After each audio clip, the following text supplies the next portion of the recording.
In this video, pag-uusapan naman natin kung paano i-set up ang timer messages sa iyong Nightbot dashboard.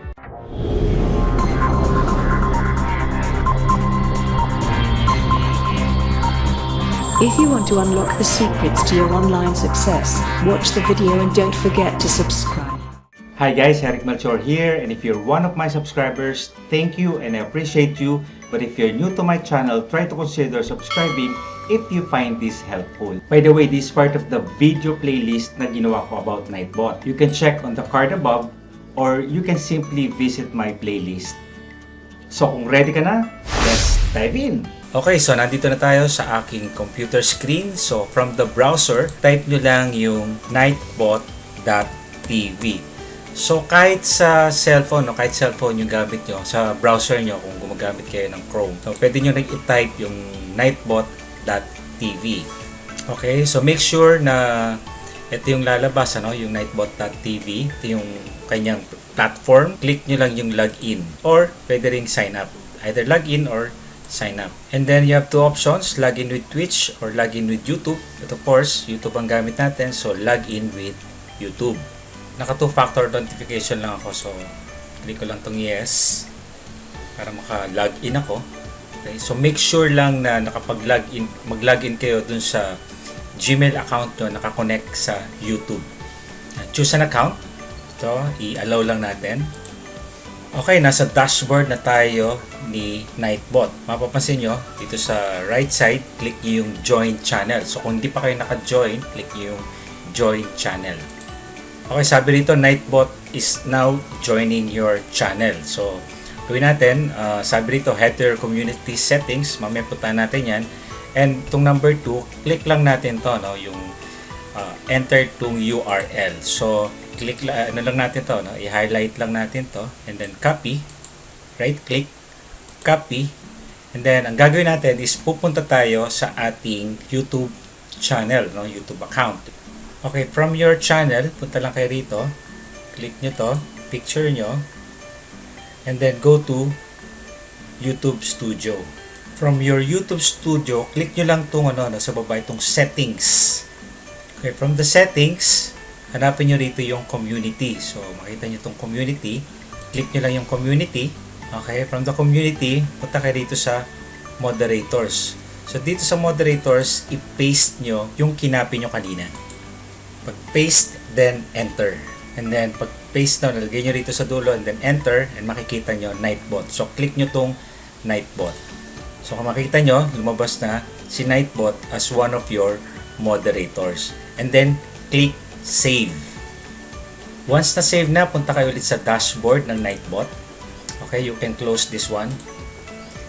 If you will notice, naka-red na siya, part channel. So, yung sabihin, naka-login ka na or moderator na si Nightbot ngayon. Okay, ang gawin naman natin is yung timers. So, from here, punta kayo rito sa timers. So, click yung timers.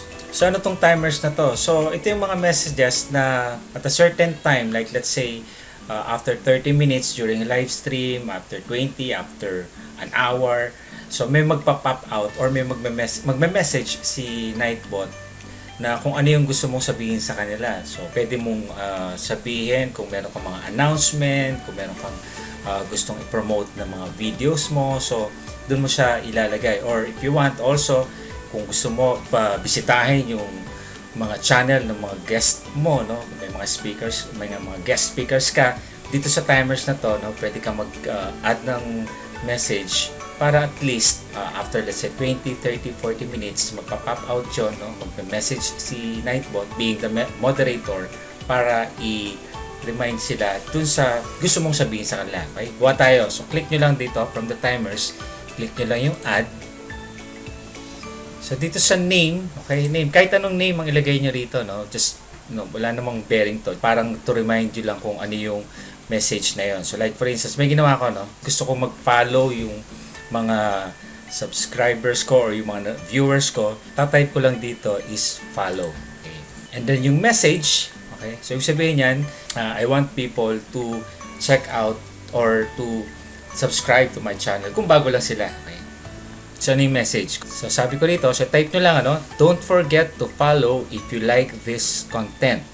click on the notification bell to get notified when I go live. So next interval, so set lang natin siguro interval every 15 minutes na siguro. Set natin every 15 minutes during the live session, magpa-pop out tong message na to. Sabihin niya, don't forget to follow if you like this content.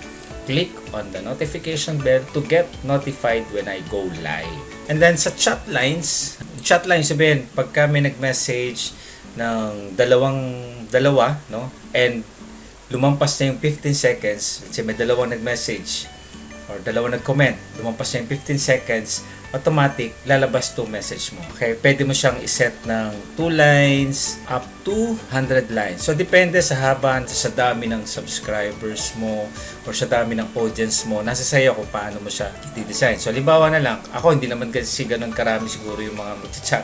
So, set lang muna natin siguro sa 5 lines. And then, sabihin yan, no? Pag may nag-message, no, na 5, more than 5, and umabot na sa 15 minutes, automatic magme-message na to si Nightbot. Then submit. So alias, wala ka muna nalagay, then submit. Yan. So meron na tayo. So naka-enabled na siya. Gusto mo i-disable, click mo lang itong disable. Gusto mo edit, ito. Gusto mo i-delete, pwede rin. Okay, kuha ulit tayo yung panibago. At dito sa pangalawa nito, halimbawa, gusto kong i-promote. Halimbawa yung host ko. So, kalagay rito is subscribe to host yung, diba, si Coach Allen. Subscribe to host Coach Allen. So, ano lang to? It's name. Wala namang bearing to. And then, yung message ko, ito. Don't forget. Ito, very important to, no? Ang gawin nyo ganito, okay? Turo ko sa inyo. Type nyo muna rito yung ano, don't forget, follow. Tapos, lagay kayo ng @ And then, kung sino yung channel na gusto mong i-promote. Like for instance, dito, search muna natin. So, halimbawa, gusto kong ipa-follow na lang si Coach, si Allen De Leon. So, click ko lang yung Allen De Leon. Punta ako sa channel niya, no? Go to his channel. And then, yan, copy ko to para sigurado. Okay, copy. Copy mo yung kanyang YouTube name. Then, punta ko ulit sa Nightbot. And then, yan, don't forget to follow. Tapos, click mo lang yan. Lagay mo ng @ then paste Alan De Leon para sure na yung name niya yung mag-a-appear. So, don't forget to follow Alan De Leon. Okay? On his channel. Lagay na rin yan. On his channel. On his wrong spelling. And then, punta ka ulit doon sa channel ni Coach Allen. And then, here sa browser na to, copy nyo lang to. Copy. Okay. Copy nyo tong URL. And go back. Paste. And then, yan. Pwede ka na lang mag-type dito na kung ano yung gusto mo sabihin. Watch some of his content first before you consider subscribing.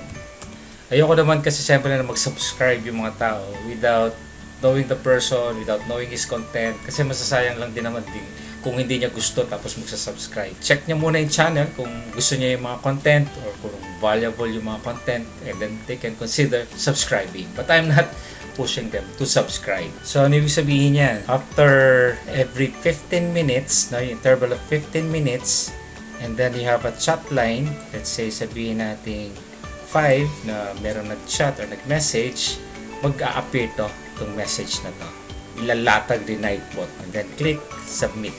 Para hindi na sila although moderator din si Coach Allen, but as I mentioned, since syempre mga busy nga sila sa pag-entertain sa mga viewers mo, and of course sa host, pag may nagtanong, Coach, ano ba yung channel mo para masundan namin? So hindi na sila magta-type. At least they can focus on the live stream.